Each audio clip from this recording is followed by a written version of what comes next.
Hi guys, and welcome back. Good to see you again. We're doing a new thing here. We love doing new things. Ow. Sorry. I was trying to hug him just so you guys can see it's not like the same thing. We're going to be more intimate. Oh, because this is a series called Marriage Check. Like check or like... Yeah, like check boxes. Yeah. Checklists to keep your... You know what we'll call it? Marriage tune-up. Oh, marriage tune-up. We're not even married. How are we tuning up? We have to tune up all the time. Anyway, what it actually is you know, we're gonna love doing this hopefully, and what it actually is we, as you know, are getting married. It's coming very, very quickly. What is it? 3.5 months? Yeah. Whew. Anyway, so we're coming up on it, and involved in that is marriage counseling. So we're taking a marriage counseling. It's premarital counseling. Premarital counseling. Yeah. Yes, that's much more appropriate. Yeah. Which is lovely. It's through our church and one of our pastors there, and basically we shout out to Edmund. Yeah. Basically we sit and chat. You know, he's good at just kind of stirring up some conversation and topics. Like it's not like, you know, why do you like her? Why do you like? No, we just talk. Yeah. Yeah, he had a couple of, you know, written tests, or like, you know, personality. Personality tests, or what word comes to, or what comes to your mind when associate. They call it word association. Thank you. Yeah. So anyway, no, it's great. But also, in this course, is books, is reading material. Yeah. And for those of you who... Can I just say something? Yeah. We advocate premarital counseling, and just counseling in general, because I've always read this in places and it just makes sense. We go to school to learn how to work a job for 8 to 5. Why not learn how to be married and how to stay married? Like, it just makes sense. It's the longest course you're going to take in your entire life. It's the longest career you're going to have. That's being more a married than 9 to 5, person. Yeah. So we just figured it just makes sense to educate ourselves and get on the same page and learn the same things so that we're kind of walking the same path as family. And on that note, it is kind of funny because you know me, like I'm not exactly big into counseling or anything like that. Like I don't see a lot of value in it, but I do see a lot of value in what happens during it. It's more, I see the things that we do during it, like the conversations we have before and after kind of thing, and during. I see those as, we can have those anytime. I'm never, you know, closed off to a conversation, so I don't necessarily see the value in it. But, you know, it also, at the same time, Wemi definitely sees the value in this and, you know, potentially might pursue a career.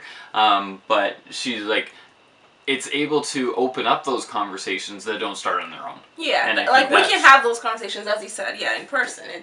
It's the fact that being in that space kind of forces them to happen. Yeah.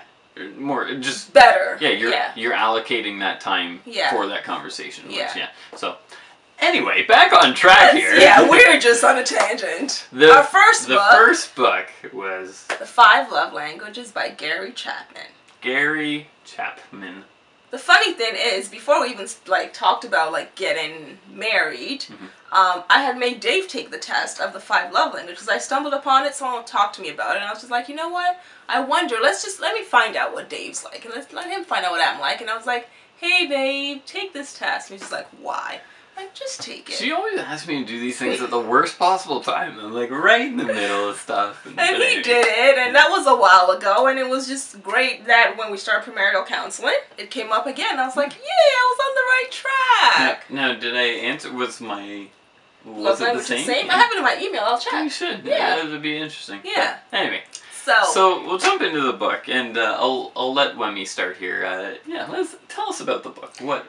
Give us it all. Alright, so The 5 Love Languages by Gary Chapman is a book that pretty much, I think it's a great book. It's an easy read. It's like, it easily flows through. He doesn't babble on. It's really simple, gets to the point, and it helps you as an individual learn how you interact with people around you. Learn the things that you don't necessarily sort of know about yourself. Yeah, that they're there, but you don't think about them because you just do them. This helps you name those things and put words and put titles to those things so you can better understand yourself and those around you. Yeah. So let's get to the first point the book talked about was the feeling of being in love versus loving someone.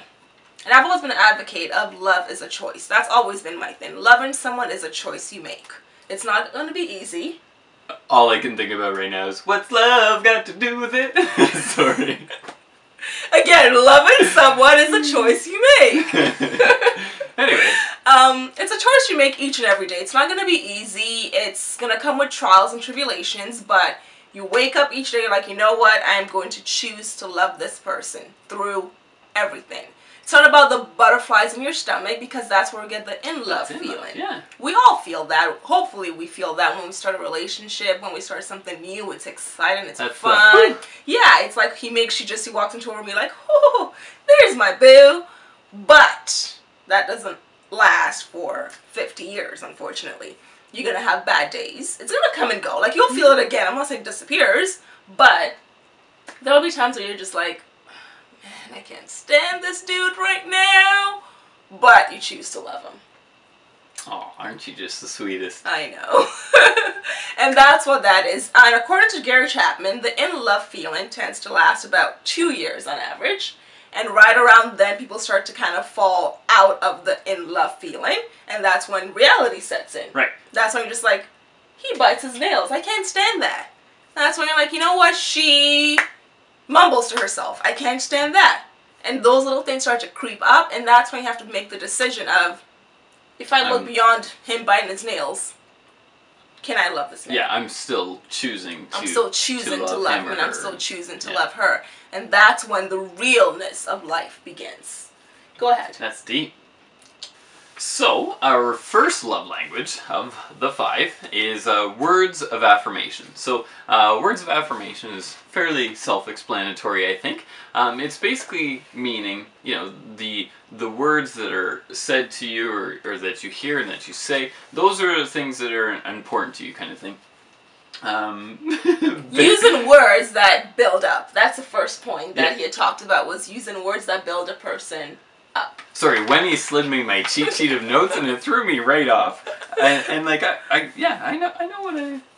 I'm just gonna put these over here.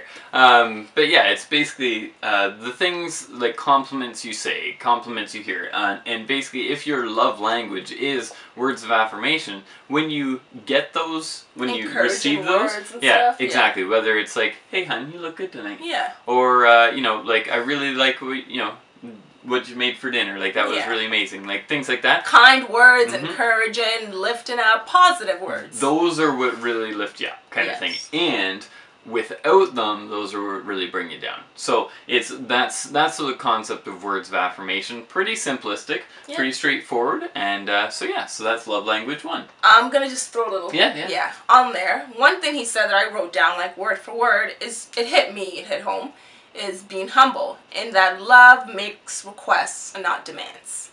You request someone, hey, could you please do this? You don't demand them to do something. And something as simple as that carries over into words of affirmation, because you're positively asking someone to do something. You're not beating them down. You're not yelling at them to do it. You're not speaking down to them or babying them as a child. You're kindly asking and giving them the option to deny. Hopefully they don't, because they just love you and they're going to do it anyway.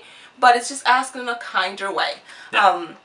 And when you make a request of your spouse, what you're doing in that moment is that you're reaffirming their abilities. You're saying, I know you got this. So therefore, I'm asking if you could kindly do this because I know you can. Yeah. So it's kind of like, it's an ego boost while being like, while getting them to do something that, they can do. And, just kind of continuing on with that is when you do that, especially when the person you're kind of interacting with has, words of affirmation as one of their main love languages, it really reflects differently because, they react positively to things like that and they react negatively to, the negative demands, words kind of thing, to the demands. So it's interesting, and we'll get more on that later. Yeah. So that's love language number 1. What's love language number 2? 2, quality time.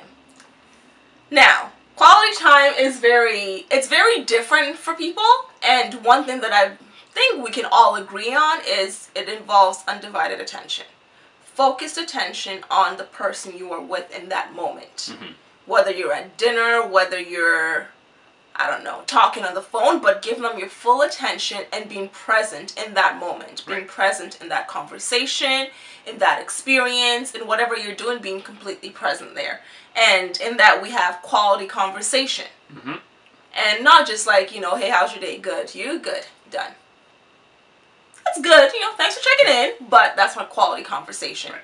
Having conversation that focuses on what you're hearing, asking questions about what you're hearing, and just having a genuine desire to understand the person's feelings. Yeah, I think because it's not limited to conversation by any means. It's doing things. Now, but I think one of the definite keys made during this point was it's doing those things, whether it's conversation, whether it's sports or whatever, or walk on the beach or whatever. So whatever is considered the quality time between you and your partner or whatever, it's doing those things positively, like with a smile on your face. Yes. I know Wemmy. Sorry, I don't. I know Wemmy doesn't like watching hockey, but if I'm like Wemmy, like I want to watch a hockey game with you. I want to spend that time with you, and that that's what I enjoy. It's when she comes over and does that with me with a smile on her face.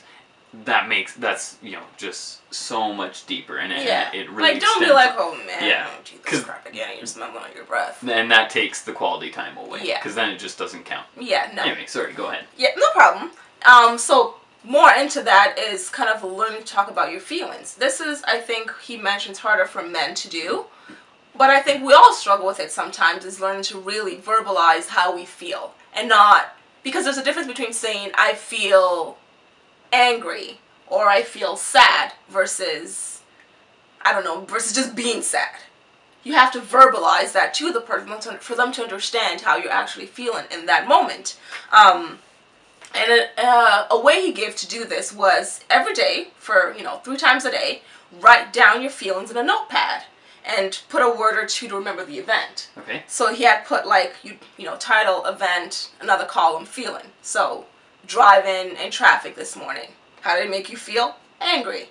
I was at the gas station and a lady, cut me off or something. So the event, you could put gas station, feeling, very upset.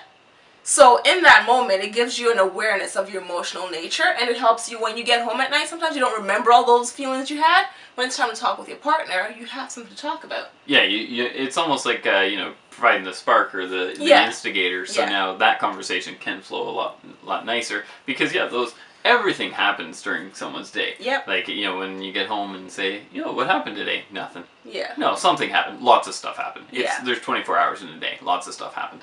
And and it's just things like that. It's being able to express them more clearly because it adds to the quality time. The quality time, exactly. And in that also we talked about establishing a daily sharing time with your partner. And you put like a minimum of let's say 15 minutes or so, where both of you sit down and talk about 3 things in your day that happened, that affected you, that made you laugh, whatever. But you actually sit down for 15 minutes and share with each other. Yeah. How your day went. And then finally he talked about quality activities, which Dave kind of touched on with the, watching the Penguins game and stuff. Yeah. And the essential ingredients there are one of you wants to do it, at least one of you wants to do it, and then the other one is willing to do it. Yeah. And willing that's and happy. The smile on your face. Yeah. And then the third point is that both of you know why you're doing it, which is to express love by being together. Mm-hmm. Real simple. So quality time, there's so many different ways to append quality time if it's your primary love language, and those are just great ways to get you started there. Absolutely. Yep. Number 3.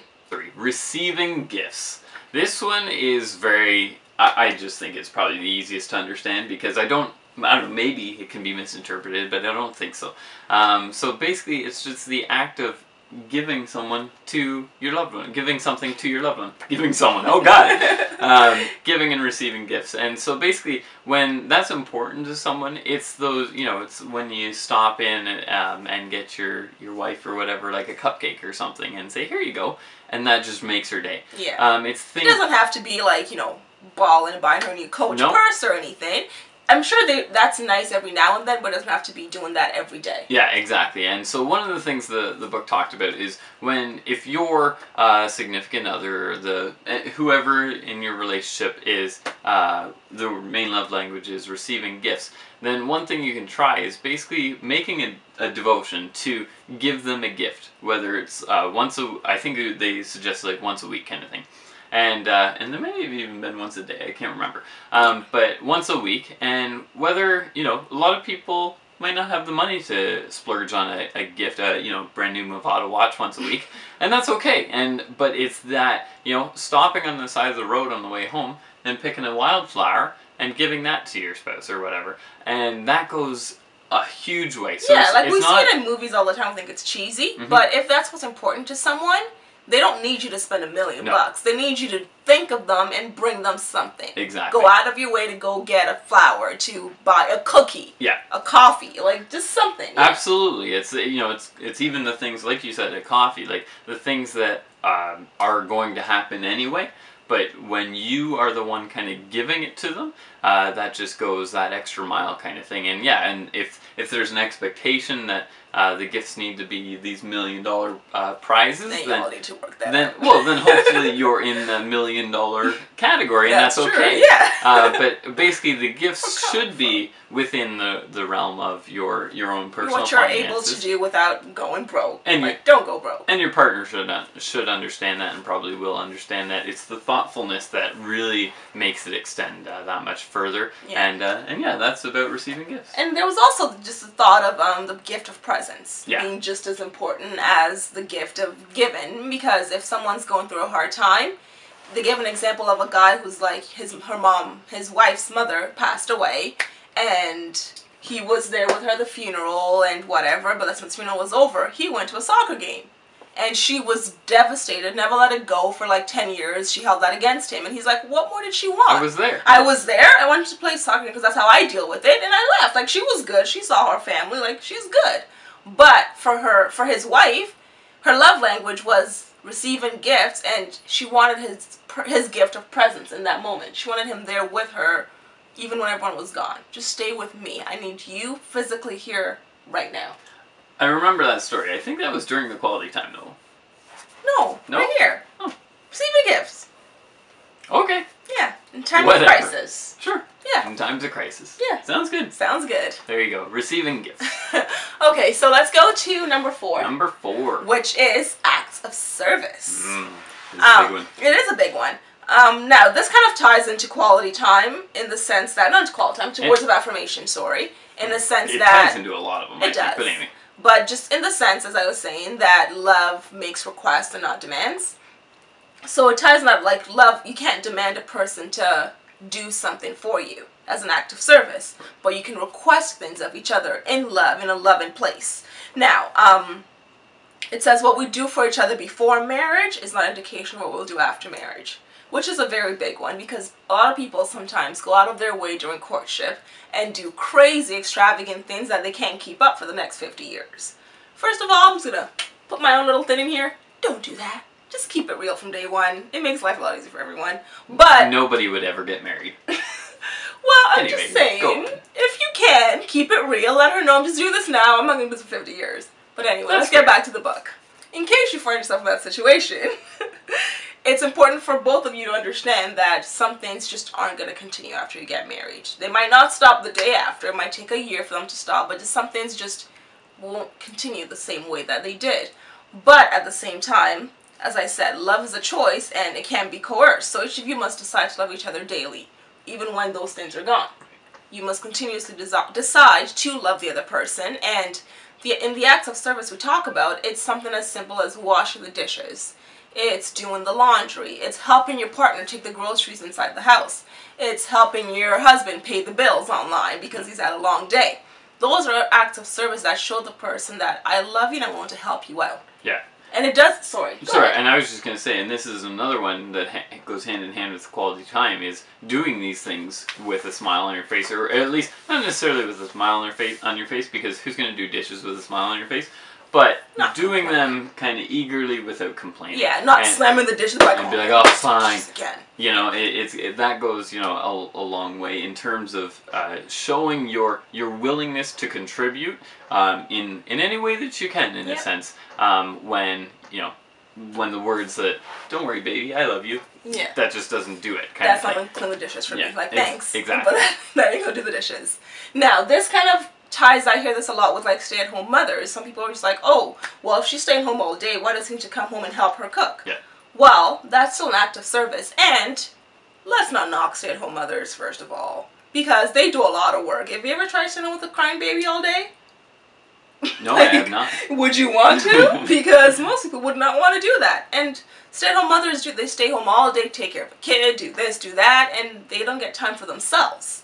So that's where like a husband comes in with acts of service. If he comes like, you know what, honey, go take a long bath. I'm going to take care of the kids for an hour. I'm going to take them out for a walk. You go lay down and read a book. Yeah. And because, yeah, and like the dinner is like, yeah, not necessarily, you know, because the working man, busy too, that's fine. Yeah. It's not suggesting go home and make dinner every night and say, it's, you know, giving your wife or your spouse a night off, just saying, you know what, I'm gonna call tonight, I'm gonna order takeout or whatever, Yep. I'll get it, it's taken care of kind of thing, and just giving that assurance that you're helping out. Yeah, I've got this from now, you know, or right now, or all that. Yeah, so I think that kind of basically covers acts of service. Did I cover it all? I think so. Okay, Yeah. I'll let you take the last one. So